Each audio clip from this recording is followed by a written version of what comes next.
Paz de Cristo para a igreja, amém? Você está com a sua lição aí?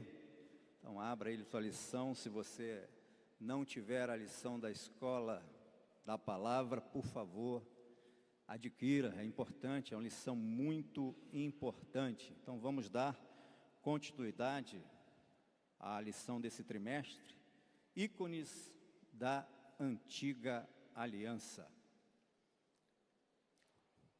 Pode colocar a primeira transparência, por favor. Projeção, perdão, meu pastor. Isso é do meu tempo, transparência. Passei muitos anos no exército colocando transparências, né? Então vamos lá, lição de número 9, Josué, o grande líder da conquista de Canaã. Vamos para o nosso texto bíblico. O nosso texto bíblico está situado no livro de Josué, no capítulo 1, no versículo 1, 2, 6 e 9. Se você não tiver a lição, abra a sua Bíblia. A palavra do Senhor diz o seguinte: E sucedeu, depois da morte de Moisés, por favor repitam, depois da morte de Moisés, servo do Senhor, que o Senhor falou a Josué, filho de Num, servo de Moisés, dizendo: Moisés, meu servo, é morto. Levanta-te, pois, agora, passa esse Jordão, tu e todo este povo, a terra que eu dou aos filhos de Israel. Esforça-te e tem bom ânimo, porque tu farás a este povo herdar a terra que jurei a seus pais lhe daria. Tão somente esforça-te e tem muito bom ânimo para teres o cuidado de fazer conforme toda a lei que meu servo Moisés te ordenou. Dela não te desvies nem para a direita, nem para a esquerda, para que prudentemente te conduzas por onde quer que andares. Não se aparte da tua boca, o quê? O livro dessa lei. Antes, medita nele de dia e noite, para que tenhas cuidado de fazer conforme tudo quanto nele está escrito, porque então farás prosperar o teu caminho, então prudentemente te conduzirás. Pode repetir junto comigo? Não te mandei eu? Esforça-te e tem bom ânimo, não pasmes, nem te espantes, porque o Senhor teu Deus é contigo por onde quer que andares. Glória a Deus. O nosso texto áureo está lá no livro de Êxodo, capítulo 33, versículo 11. A palavra do Senhor diz assim: E falava o Senhor a Moisés face a face, como qualquer fala com seu amigo. Isso aí é intimidade, amém? Olha que intimidade. Depois tornava ao arraial, mas o moço Josué, filho de Num, olha aí o ano de servir aí, ó. Seu servidor nunca se apartava do meio da tenda. Só peço para que vocês não confundam essa tenda, né? Porque nós estamos aí no capítulo 33. O capítulo 33 não havia ainda sido construído ali o tabernáculo. A ordem começa a partir do 35, a ordem para justamente construir o tabernáculo. Essa era uma tenda em que Moisés separava fora do arraial, justamente para falar com Deus. E quem ficava com ele? Josué. Porque no tabernáculo só quem poderia ficar lá dentro era quem? A tribo de Levi, os sacerdotes da tribo de Levi. E nós vamos ver de onde era esse personagem que nós vamos falar hoje, que é Josué. Então, nos objetivos da lição, nós vamos ver, entender que as vitórias de Josué resultaram de sua dependência de Deus. Então, o resultado das vitórias foi justamente por ele depender de Deus. Concentrar-se, conscientizar-se da importância de submeter-se completamente à direção do Senhor e dispor-se à obediência ao chamado divino, sendo forte e corajoso. Amém? Quando você tem um chamado, você tem que realmente obedecer a esse chamado, não olhar para trás, não olhar para o lado, não olhar para as circunstâncias, apenas ter bom ânimo, ser forte e corajoso. Amém? Então, na introdução eu acrescentei algumas coisinhas sobre justamente Josué, e nós temos aí o livro de Josué, que é o livro que fala mais sobre Josué, principalmente sobre a liderança de Josué. Então, Josué, o título do livro, né? Josué, figura principal, salvação do Senhor. O tema é o triunfo e a prova da fé de Israel, né? Fala sobre a conquista da terra prometida pelo povo de Israel. E o autor provavelmente é Josué, exceto os versículos finais, como por exemplo, você vai ver o livro de Deuteronômio, que lá no capítulo 34, é assim: e morreu Moisés, né? Então não tem como Moisés morrer, eu morri. Escreveu, eu morri. Alguém acrescentou ali que morreu Moisés, não é isso?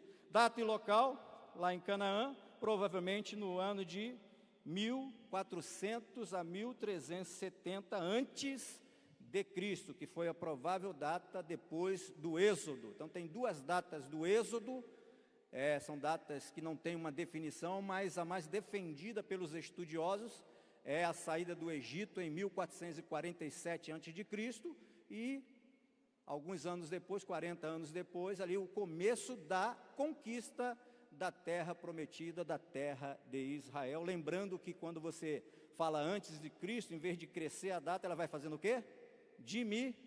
Diminuindo. 147 a.C., 146, 145, até zerar. Amém? Então vamos lá, vamos dar continuidade. Josué foi o homem responsável por liderar o povo de Israel na conquista da terra prometida. Como nós já vimos, Moisés morreu, o povo não podia ficar sem líder, e Deus agora levanta a Josué como líder. Ele era filho de Num, da tribo de Efraim, está lá escrito em Números 13:8, quando ele é citado ali, escolhido como espia, para, junto com os outros 11, espiar a terra prometida. Josué aparece na narrativa bíblica no capítulo 17 de Êxodo, como comandante das tropas de Israel contra os amalequitas. Então foi aquela saída do povo de Israel, os amalequitas foram atacar o povo de Israel na saída do Egito, e ali aparece o nome de Josué, que era ali o grande capitão, o grande general das tropas de Israel. A palavra do Senhor fala que Israel saiu com 600 homens que poderiam pegar em armas ali do Egito. Então ele era comandante. Por mais que Moisés tivesse sido, general lá no Egito, como Flávio Joséfo cita, ele, o Josué agora, ele estava comandando as tropas de Israel.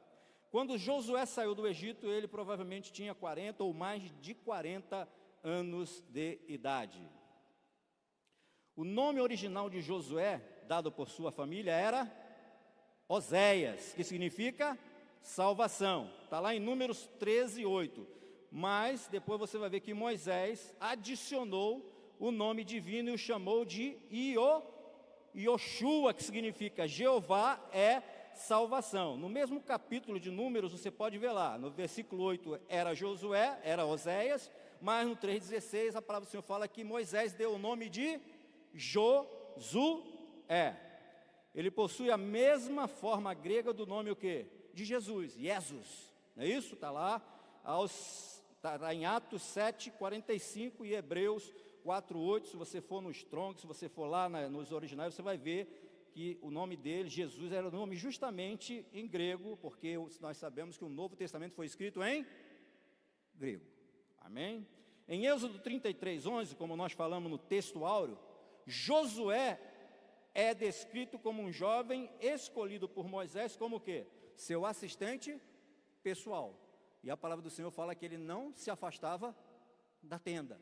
Ele gostava de estar na presença de Moisés. É isso aí, era um grande legislador e ele estava sempre presente. Quando Moisés sobe ali no Monte Sinai, 3 meses depois que eles chegaram ali, né, chegaram 3 meses depois que eles saíram do Egito, eles chegam ao Monte Sinai, e aí Moisés vai receber o decálogo, né, que são os 10 mandamentos, os estatutos, as ordenanças. Não foi só os 10 mandamentos que Moisés foi receber, ele foi receber uma série de leis, que um grande sábio chamado Maimônides, que viveu mais ou menos ali no século 12, 1100 depois de Cristo, ele catalogou e concluiu que o total de leis que Moisés recebeu foi um total de 613 ordenanças, sendo a grande maioria, não faça isso, não faça isso, não faça isso, porque Deus já conhece o nosso coração, amém? E tem também as positivas que Deus entregou tudo para Moisés, como também entregou a construção do tabernáculo, a confecção das roupas dos sacerdotes e muitas outras coisas. Josué foi um dos 12 espias enviados por Moisés para fazer o reconhecimento da terra prometida. Então nós conhecemos a história, Josué e Caleb foram os únicos que não se acovardaram diante dos gigantes da terra, né? Josué, sucessor de Moisés no tópico 1. Lá em Números 27, 16 e 20, fala o seguinte: então falou Moisés ao Senhor, dizendo: ó Senhor, Deus dos espíritos de toda a carne, ponha um homem sobre esta congregação, que saia diante deles, e que entre diante deles, e que os faça sair, e que os faça entrar, para que a congregação do Senhor não seja como ovelhas que não têm pastor. Então disse o Senhor a Moisés: toma para ti a Josué, filho de Num, homem em que há o Espírito. Para ser escolhido tem que ter o Espírito, amém? Para ser escolhido tem que ter o Espírito de Deus, aleluia. Só tem nome na Bíblia quem está cheio do Espírito Santo, amém? Só tem nome bonito na Bíblia quem está cheio do Espírito Santo. E põe a tua mão sobre ele, e apresenta-o perante Eleazar o sacerdote, e perante toda a congregação, e dá-lhe mandamentos aos olhos deles, e põe sobre ele da tua glória, para que lhe obedeça toda a congregação dos filhos de Israel. Amém? Então, após ali, você vai ver que em Números, no livro de Números, Deus agora escolhe Josué, né, justamente para ser o sucessor. Ele observa Josué na tenda, ele observa Josué subindo com Moisés, ele observa que você não vê nada falando contra Josué nesse período ali da idolatria do povo de Israel no Monte Sinai, mas Deus agora observa a trajetória de Josué. Nós vemos um estudo aí de aproximadamente 1 ano, em que ele sai do Egito e Deus está olhando para Josué. Depois que ele passa o tempo ali no deserto, 40 anos ali, devido à covardia dos 10 espias, Deus está observando Josué. E aí Deus fala: não, teu sucessor vai ser Josué. Amém? Josué: ninguém poderá resistir a você todos os dias da sua vida. Assim como estive com Moisés, estarei com você. Não o deixarei, nem o abandonarei. Seja forte e corajoso, porque você fará este povo herdar a terra que sob juramento prometi dar aos pais dele. Então já tinha uma promessa em Números, Moisés morre, agora a confirmação de Deus: é você o líder, você que vai fazer este povo entrar, porque eu jurei o povo que eu vou botar ele na terra, e você vai conduzir esse povo. No cânon hebraico, o livro de Josué é o primeiro rolo dos livros dos profetas, né? Então tem uma diferença do nosso cânon. De acordo com a tradição judaico-cristã, é o nome do líder de Israel, sucessor do profeta Moisés, filho de Num, da tribo de Efraim. Josué foi ajudante de Moisés durante o êxodo dos israelitas do Egito e os 40 anos que eles passaram pelo deserto do Sinai.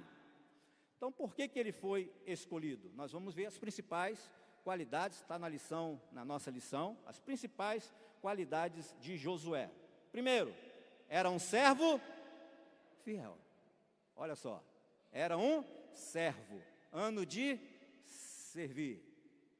Muita gente almeja a liderança. É ruim? Não, é bom.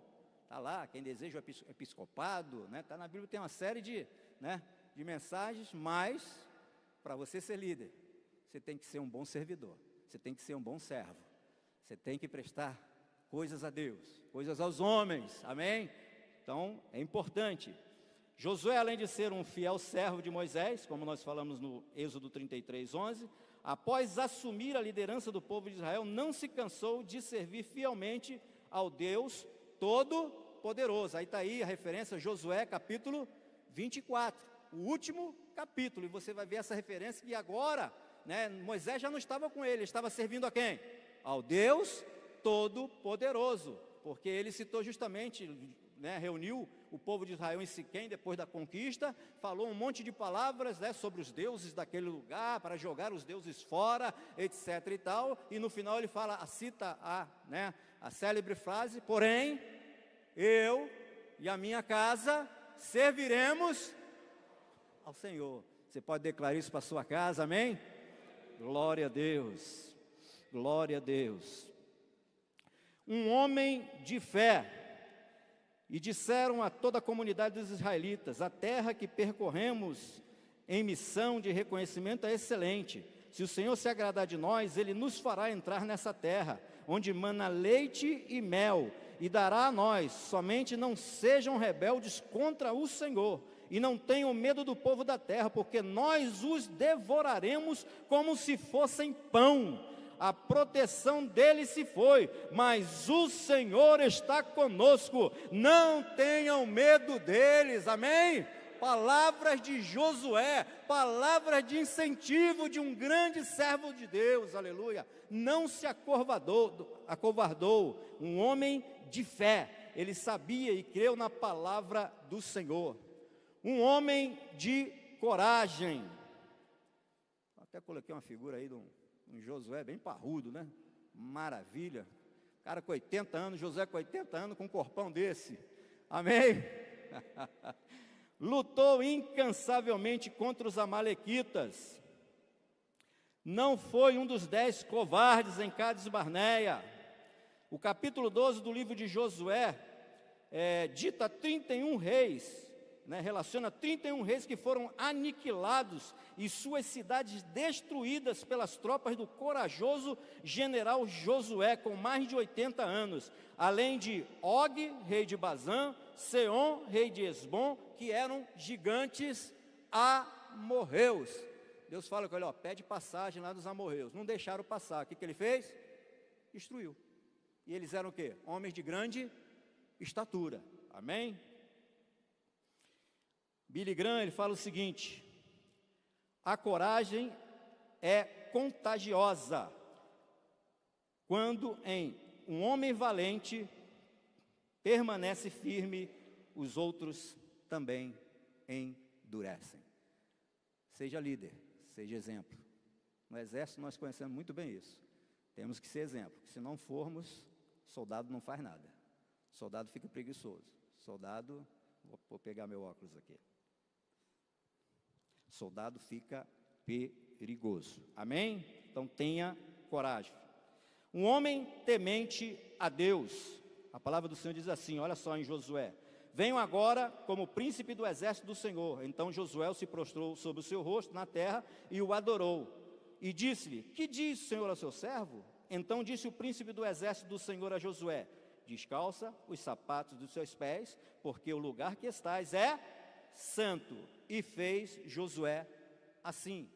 Aí é justamente, né, quando Josué chega para olhar para Jericó, ele atravessa o Jordão, né, vai, olha para, interessante que teve um dos pastores, não sei se foi o pastor Miguel Antes que falou aqui, ele já tinha estado lá 40 anos atrás, estava ali, Jericó estava ali, pronto para conquistar, por causa dos 10 covardes, 40 anos no deserto. Agora ele volta, e ele fala assim: eu conheço esse lugar. E agora ele fala com o príncipe do exército do Senhor, Jesus aqui, né? Justamente uma teofania de Jesus Cristo se apresentando para Josué, e ali Josué o adorando. Por que nós deduzimos e sabemos que é Jesus? Porque ele aceitou a adoração. Ele aceitou a adoração. Josué o adorou porque temia a Deus, aleluia. A mesma coisa como ele falou para Moisés: tire a sandália dos seus pés, agora estava se apresentando para Josué, porque Deus tinha falado para Josué: do jeito que eu fui com Moisés, eu vou ser com você. Um soldado incansável. O historiador Flávio Josefo diz, em sua obra História dos Hebreus, que após a morte de Moisés, Josué, então com 80 anos, liderou e orientou o povo de Israel por 25 anos, sendo 5 anos à frente de batalhas e conquistas. Olha só, depois que Josué assume, 25 anos, segundo Flávio Josefo, o historiador, e 5 anos para conquistar a terra. Alguns historiadores dizem que foi de 5 a 8 anos, mas estou citando aqui Flávio Josefo. Então, tem uns que falam que foi 7 anos, mas foi um grande homem que liderou, mesmo com a idade que tinha. Preparação para a conquista da terra prometida. Moisés foi um homem manso que guiou o povo de Israel à terra prometida. Josué seria o guerreiro estrategista que a conquistaria. Era um homem da espada, Moisés era um homem da lei. Agora estava com Josué, o homem da espada. Eu botei um mapa aí, que era um mapa justamente que mostra ali os habitantes de Canaã, da terra prometida. Os heveus, heteus, gigazeus, perizeus, cananeus, amorreus, eram povos poderosíssimos, organizados, mas Deus falou que iria destruir, queria mandar vespões à frente deles, e que ia acontecer o sobrenatural, porque com Deus nós não perdemos, com Deus nós somos vitoriosos, aleluia, aleluia. Ali tem o início da conquista, no outro mapa, então está ali aqueles traços vermelhos, justamente mostrando ali o início da conquista da terra prometida, e a primeira cidade a ser conquistada seria justamente Jericó, que estava depois do Rio Jordão. O primeiro obstáculo a ser atravessado, a ser vencido, era o Rio Jordão. O Rio Jordão, você teria que atravessá-lo, e a palavra de Deus fala que não era um momento muito interessante para atravessá-lo. Tópico 2, preparação para a conquista da terra prometida. E enviou Josué, filho de Num, 2 homens de Sitim, a espiar secretamente, dizendo: andai e observai a terra e a Jericó. Foram, pois, e entraram na casa de uma mulher prostituta, cujo nome era Raabe, e dormiram ali. Então deu-se notícia ao rei de Jericó, dizendo: eis que essa noite vieram aqui uns homens dos filhos de Israel para espiar a terra. Bom, interessante, mandaram 2 homens de reconhecimento. Toda estratégia militar tem que ter um reconhecimento. Hoje nós não precisamos mais mandar homens, Manda lá os drones, começa a observar. É claro que existe ainda espiões, que são enviados. Nós vimos há pouco tempo aí o que aconteceu lá no Irã, explodiu um local, alguém teve que colocar aquilo lá naquele lugar, Então são enviados espiões justamente para observar a terra. E nós vemos Raabe, era uma meretriz, e era fácil justamente, de as pessoas, quando visitavam a cidade, os estrangeiros, os homens procuravam normalmente essas casas, para se divertirem, que hoje não é certo, também antigamente também não era, mas era um local que ninguém iria imaginar, mas alguém viu, porque o povo de Israel estava chegando. A fama de Israel, a fama do Deus de Israel já tinha chegado, tanto que quando chega, Raabe fala: eu bem sei que o Deus Todo-Poderoso é com vocês. Vocês abriram o Mar Vermelho, derrotaram o exército dos egípcios, e sei que vocês vão conquistar essa cidade. Então ela já tinha aberto o seu coração. Eles se esconderam ali, e a partir dali eles voltam trazendo o relatório sobre a cidade, sobre os pontos fracos, a Josué. O motivo da preparação, eu botei aí, 2 imagens. Canaã seria uma conquista de Israel prometida pelo Senhor. O povo de Israel teria de preparar-se para tomar posse daquilo que estava garantido. Afinal, portentosa obra exige uma meticulosa preparação.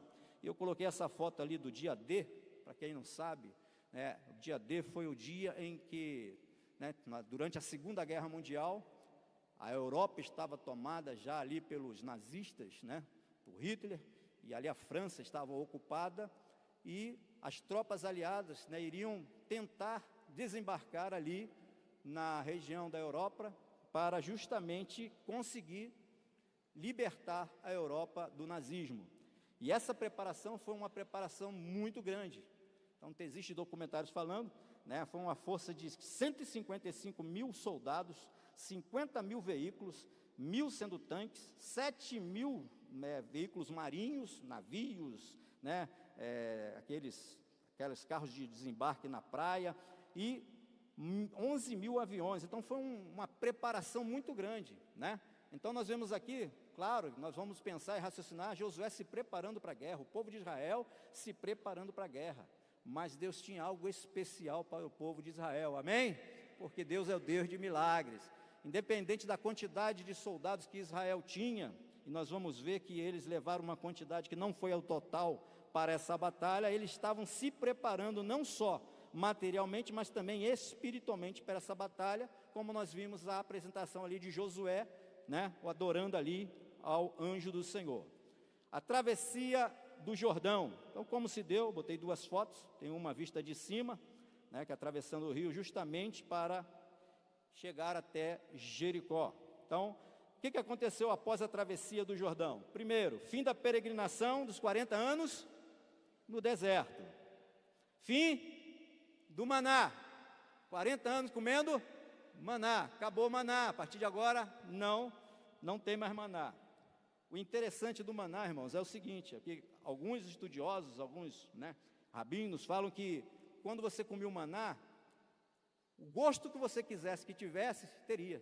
Ah, hoje é gosto de azeite. Ah, hoje é gosto de chocolate. Ah, amanhã. Então, isso é a tradição judaica que fala, não está na Bíblia. Amém? Mas o interessante é que a partir daí o quê? Acaba o maná. O que acontece? Passaram a desfrutar das novidades da terra. É o início o quê? De uma grande conquista. E aí eles acampam em Gilgal, que ficava mais ou menos ali, né, uns 10 quilômetros de distância do local onde eles atravessaram, e Gilgal ficava 2 quilômetros de distância de Jericó. Com certeza, tenho certeza quase absoluta, a Bíblia não fala, que os espias de Jericó deviam estar ali na beirada observando o que ia acontecer. E aí o temor deve ter ficado maior ainda quanto a Israel. Então aconteceu em Gilgal a circuncisão depois de 40 anos no deserto. Após o evento milagroso da travessia do Rio Jordão, o povo reconheceu a Josué como seu grande e corajoso líder. Olha o que está escrito. E o Senhor disse a Josué: este dia começarei a engrandecer-te perante os olhos de todo o Israel, para que saibam que assim como fui com Moisés, assim serei contigo. Olha, a travessia do Jordão não era para provar para os inimigos, não. A travessia do Jordão era para provar para o povo de Israel que Deus tinha escolhido Josué como líder. Imagina vocês, passar 40 anos com uma pessoa liderando. Moisés. Todos os causas, né, depois passou as maiores causas, Moisés. Aí chega um dia, não, agora Josué é o líder. Aí o povo olha, agora é ele? Mas espera aí, será que vai ser a mesma coisa? Será que ele vai conseguir tirar água da rocha? Será que ele vai conseguir abrir, né, o Jordão para nós passarmos? Será que o Deus que estava com Moisés vai estar com eles? E aí Deus agora engrandece o nome, isso, de Josué perante o quê? O povo de Israel, porque eles conseguem atravessar. Olha o que está escrito no capítulo 4, versículo 14. Naquele dia, o Senhor engrandeceu a Josué diante dos olhos de todo Israel, e temeram como haviam temido a Moisés todos os dias da sua vida. Era uma época que o Jordão estava em período de cheia. Então você vê que ali não era um período que o Israel passou porque dava para passar, não. A palavra do Senhor fala como foi a travessia do Rio Jordão, e nós vamos ver. Eu não vou adiantar porque os irmãos, eu sei que os irmãos sabem, mas eu não vou adiantar porque está na lição. Providências para a travessia do Rio Jordão. Quais foram as providências para a travessia do Rio Jordão? Primeiro, levantou-se, pois, Josué, que horas? De madrugada, né? Deus ajuda quem cedo madruga. O pastor até ri, né? Ditado popular. E partiram de Sitim e vieram até ao Jordão, ele e todos os filhos de Israel. Os príncipes passaram pelo meio do arraial e ordenaram ao povo, dizendo: quando virdes a arca do concerto do Senhor vosso Deus, e que os sacerdotes levitas a levam para vós também do vosso lugar, seguia. Então, a ordem era o quê? Os príncipes, os líderes das tribos, começaram a preparar as suas tropas, preparar o povo para a travessia. Então, era das providências para a travessia do Rio Jordão. Disse Josué também ao povo: santificai-vos. Era necessário estar na presença de Deus, estar santificado. Sem santificação, ninguém verá a Deus. Sem santificação, ninguém vai ter vitória. Sem santificação, sem oração, sem jejum, ninguém vence nada, amém? Então era necessário que o povo se santificasse, porque amanhã o Senhor fará maravilhas no meio de vós. A vitória sobre Jericó. Então vamos lá. Nós sabemos que quando eles foram atravessar o Jordão, a ordem era: vai, os sacerdotes levam a arca, colocam o pé no rio e o rio vai parar. Ele não se abriu, por quê? Porque o rio é algo que desce, é água corrente, vai descendo. Então ele parou, o rio que desce, inclusive o nome Jordão significa aquele que desce, o nome Jordão. Então no momento ele para ali as águas e do outro lado fica seco, e eles passam o quê? Com os pés secos. Os sacerdotes com arcas ficam posicionados e todo o povo passa, até que todos passem. Ele dá ordem para recolher 12 pedras para memorial daquele dia. E ali, quando o povo todo termina de passar, que se coloca na margem oposta, ali os sacerdotes vão para a margem e o rio volta a correr. Ali eles atravessam o rio e vão acampar lá em Gilgal, que foi o primeiro lugar que eles colocaram o pé na terra prometida. A vitória sobre Jericó. Qual foi a estratégia divina, né, para justamente derrotar ali a grande muralha de Jericó, uma cidade altamente fortificada? Então, 7 sacerdotes com 7 buzinas de chifre de carneiro adiante da arca do concerto, carregada nos ombros pelos coatitas. Eu coloquei isso aí por quê? Porque só quem poderia levar eram os levitas, e dentre os levitas tinham gersonitas, meraritas e coatitas, que eram os filhos de Gerson, de Levi, né? E só os coatitas eram responsáveis por levar a arca do concerto. Então os coatitas, os levitas coatitas, tinham que levar a arca, né? E ali 40.000 homens de guerra prontos para a batalha nas campinas de Jericó, né? Uma parte ia à frente e a outra parte ia atrás ali da arca dos sacerdotes. No 7º dia, né, e ali eles iriam rodear ali por 6 dias, uma vez, né, um dia uma vez, no outro dia outra vez, e não iriam falar nada, não poderiam tocar nada. Uma volta de um dia, parava, o povo deve ter falado, o povo de Jericó: que pessoal maluco, vem para a guerra, rodeia a cidade, calado, mas algo sobrenatural iria acontecer. No 7º dia, eles rodeariam a cidade 7 vezes, os sacerdotes tocariam os chifres de carneiro, que eram as buzinas, e todo o povo gritaria para que as muralhas viessem abaixo. Coisa incrível. Botei esse desenho, né? Primeiro eles rodeando a cidade e depois o povo gritando. E aí a palavra do Senhor fala que os muros vieram abaixo e à frente de cada homem eles invadiam a cidade. E ali queimaram a cidade, né? Queimaram com tudo que tinha dentro, porque foi ordem de Deus, e conquistaram a cidade de Jericó. E aí fazemos uma analogia, como, né, o pastor Gesiel Gomes colocou aí na lição. Na guerra pela salvação da nossa alma, a melhor estratégia é o quê? Comunhão com Deus. A melhor estratégia. Você quer vencer a guerra? É ter comunhão com Deus. Tenha intimidade, tenha comunhão com Deus, como Josué tinha. O número 7 na conquista de Jericó. Isso para quem conhece as pregações do pastor Gesiel, ele gosta de acrescentar isso nas pregações dele. Então, né, o número 7 na Bíblia simboliza a perfeição de Deus, indica a conclusão de um ciclo, representando algo completo e finalizado. Desde a criação do mundo em Gênesis, onde Deus descansou no 7º dia, até as referências do Apocalipse, o número 7 aparece repetidamente, simbolizando plenitude, perfeição e santidade. Aí nós temos uma série de 7 na Bíblia, né?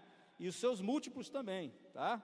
Então nós temos 7 dias de criação, no 7º descansou, 7 mergulhos de Naamã, 70 semanas, que é múltiplo de 7. Pedro é orientado a perdoar 70 vezes 7, 7 igrejas da Haste. da Ásia, 7 selos, 7 trombetas, 7 taças, etc, etc, etc. Uma quantidade de 7 incríveis na Bíblia, que é uma simbologia incrível. O toque das trombetas. As trombetas eram utilizadas tanto em conjunturas religiosas como em rituais e cerimônias do Antigo Testamento, quanto em contextos militares também, para sinalizar o quê? Movimentos de tropas e alertar em situações de guerra. No cenário bíblico são frequentemente associadas a sinais de juízo e avisos divinos, alertando sobre eventos significativos e mudanças da ordem divina. Então tem o chofar que eles tocavam, mas nós sabemos também que ali Deus ordenou a Moisés que fizesse 2 trombetas de prata, né? Então tinha que ser de prata para dar os avisos quando fosse reunião, quando fosse para se movimentar, para o povo se movimentar e assim por diante. No quartel nós estamos acostumados com isso, que lá é todo dia, né, o toquezinho. O primeiro é o alvorada, que é maravilha, para quem serviu o exército aí, é uma maravilha alvorada, está cansado, arrebentado, 6 da manhã, levanta, arruma a cama, está na hora, amém? Glória a Deus. Nesse contexto todo, vamos citar também Raabe, né, e o alcance da salvação. Pela fé caíram os muros de Jericó, sendo rodeados durante 7 dias. Pela fé Raabe, a meretriz, não pereceu com os incrédulos, acolhendo em paz os espias, né?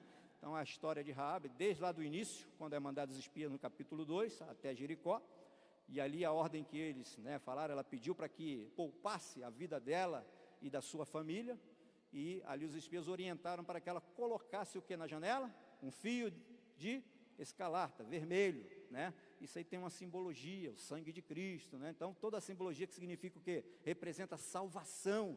Então houve salvação para a casa de Raabe, conforme a palavra do Senhor fala. As muralhas de Jericó eram tão fortes, tão poderosas, que tinham casas em cima das muralhas, e ali a casa de Raabe foi uma das casas que não foi abaixo, permaneceu, e Raabe e sua família foi salva. Após a destruição de Jericó, Raabe habitou entre os israelitas, casou-se com Salmão, deu à luz a Boaz, que foi bisavô de Davi, tornando-se assim o quê? Da linhagem de Jesus, amém? Então já tinha algo previsto para a vida justamente de Raabe, através daquela fé que ela absolveu. Lá em Hebreus ela é colocada como o quê? Como uma das heroínas da fé. Esqueci o B aí, que os irmãos estão vendo, mas é Hebreus, amém? E para concluir a nossa lição, eu não posso deixar de falar, né, o que esse grande homem fez, né? Se você quer saber mais sobre Josué, estude no livro de Josué, né? O Josué do capítulo 1 até o 5, ali são os preparativos ali para a conquista da terra. Do 6 até o 12, você vai ver ali as guerras de conquista, né? Jericó, Betel, Ai, ali você vai ver justamente ali os gibeonitas enganando a Josué, não é isso? Você vai ver sobre os pecados de Acã. Então são coisas que você vai ver no livro. E depois, a partir do capítulo 12 até o capítulo 24, você vai ver ali a divisão da terra prometida entre as 12 tribos de Israel. Então, sabendo-se que 3 tribos queriam ficar do lado leste do Jordão, que é o conhecido Dalém Rio, né? Que era Ruben, Gade e assim, eles queriam ficar ali porque acharam bonito, mas Josué falou, não, vocês até podem, Moisés já começou a falar, vocês podem até ficar com as terras, mas tem que guerrear primeiro. E depois as outras terras que foram sorteadas para as 9 tribos e meia, né? Judá, Simeão, Isacar, Zebulon, Naftali, Dan, Assé. Então foi dada as outras, Benjamim. Então são as tribos, foram feita a divisão, e terminada essa divisão, aí Josué reúne o povo, todo o povo daquela geração que conquistou a terra prometida, reúne na cidade de Siquém, que foi o primeiro local onde Abraão colocou o pé ali na terra prometida, na terra de Canaã, quando saiu ali da Mesopotâmia, e Deus falou para ele que a semente de Abraão seria dona daquela terra. E ali, justamente, Josué vai para Siquém para selar essas palavras, selar essa promessa de Deus, e ali é feita uma aliança, a aliança siquemita, né, que fala, né, naquele momento, uma reunião nessa cidade, e aí Josué faz justamente sobre os deuses da terra, para que eles jogassem fora, não se misturassem, e fala a célebre frase, porque é justamente isso que eu gostaria de encerrar, né, que a palavra do Senhor fala assim, podem ler comigo todos juntos? 1, 2, 3, agora pois, temei ao Senhor, servi com sinceridade e com verdade, e deitai fora os deuses, aos quais serviram vossos pais, da além do rio e no Egito, e servi ao Senhor. Porém, se vos parece mal aos vossos olhos servir ao Senhor, escolhei hoje a quem sirvais, se os deuses a quem serviram vossos pais, que estavam da além do rio, ou os deuses dos amorreus, em cuja terra habitais. Bem forte todo mundo. Porém, eu e a minha casa serviremos ao Senhor. Que Deus te abençoe nessa noite, em nome de Jesus. Amém.